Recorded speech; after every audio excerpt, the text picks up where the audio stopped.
আসসালামু আলাইকুম। বেঙ্গল কিচেন থেকে মো বলছি। সবাইকে ঈদের আগাম শুভেচ্ছা, ঈদ মোবারক।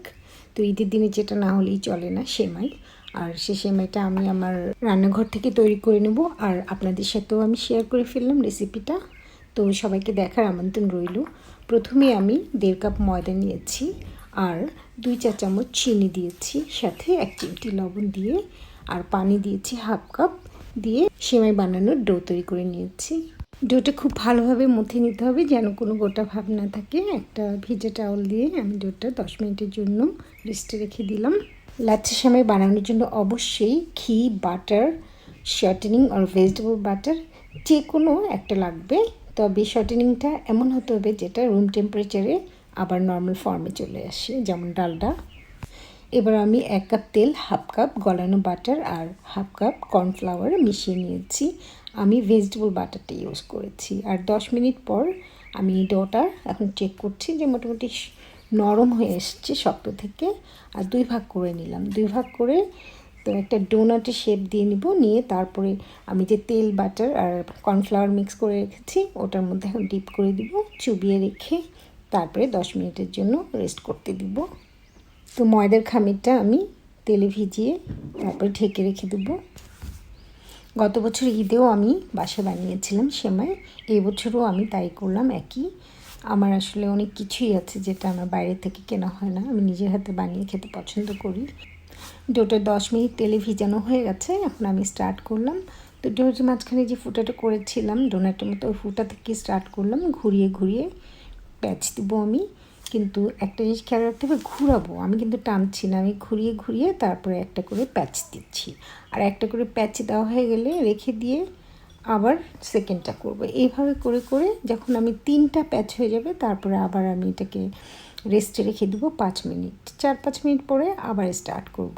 তো এইভাবে যদি সেমাইটা বানানো হয় একটু গ্যাপ দিয়ে দিয়ে, যেমন আমি এই যে এরপরে আবার যখন 5-6টা প্যাচ দেওয়া হয়ে যাবে তখন আবার আমি 1 মিনিট 2 মিনিট করে একটু একটু করে গ্যাপ দেবো। এতে করে লেয়ারগুলি স্টেবল হয়ে যায়, তো ছিঁড়ে যাওয়ার সম্ভাবনা থাকে না। তো এমনভাবে প্যাচ দিতে হবে যে খেয়াল রাখতে হবে, হাতটাকে ঘুরাতে হবে খুব সফট হ্যান্ডে, যে একটা ছোট্ট বেবিকে কোলে নিলে যেভাবে আদর করে, তুলার মতো নরম, ওইভাবে আদর করে করে ঘোরাতে হবে। আমার মতো কিন্তু এরকম জোরে জোরে ঘোরাবেন না। আমি তাড়াহুড়ো করে দেখাচ্ছি কারণ ভিডিওটা অনেক বড় হয়ে যায় যদি একদম ডিটেলস দেখাতে চাই আস্তে আস্তে করে। তো আমি একটু তাড়াতাড়ি করিয়ে ঘুরিয়েছি। তো আপনারা যারা নতুন তারা একটু আস্তে আস্তে করে করলে আশা করি অনেক ভালো হবে। আর লাচ্ছা সেমাইটা বানানো কিন্তু একটা আর্ট, ধৈর্যের ব্যাপার। আপনি যখন বানিয়ে সাকসেস হয়ে যাবেন দেখবেন যে আপনার সেমাইটা হয়েছে পারফেক্ট, আপনার মনের মতো, আপনি যেটা চাচ্ছেন, তখন দেখবেন কি ভাল লাগে।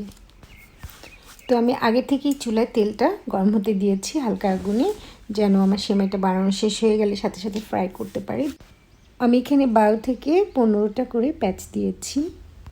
সেমাইগুলোতে যত প্যাচ দেব তত চিকন হবে। একটা প্লেটের মধ্যে নিয়ে হালকা হাতে ছড়িয়ে ছড়িয়ে নিতে হবে সাবধানে। আর তেলের হিটটা মিডিয়াম থাকতে হবে।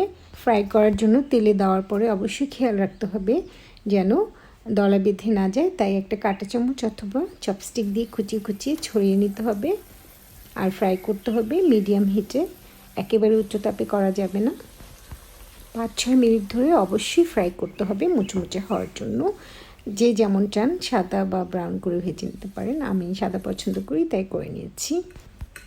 ভাজার পরে একটা স্ট্রেনারে রেখে আমি তেলগুলি ছড়িয়ে নিয়েছি। এই সেমাইটা আমি বানানোর সময় 12টা প্যাচ দিয়েছিলাম, আর এই সেমাইটা বানানোর সময় আমি 10টা প্যাচ দিয়েছিলাম। আর পরের প্লেটের যে সেমাইগুলি দেখছেন এগুলি আমি বানিয়েছিলাম 15টা প্যাচের, তাই এটা এত চিকন চিকন হয়েছে যে শনপাপড়ির মতো দেখা যাচ্ছিল। সবাই অনেক ভালো থাকবেন। আল্লাহ হাফেজ।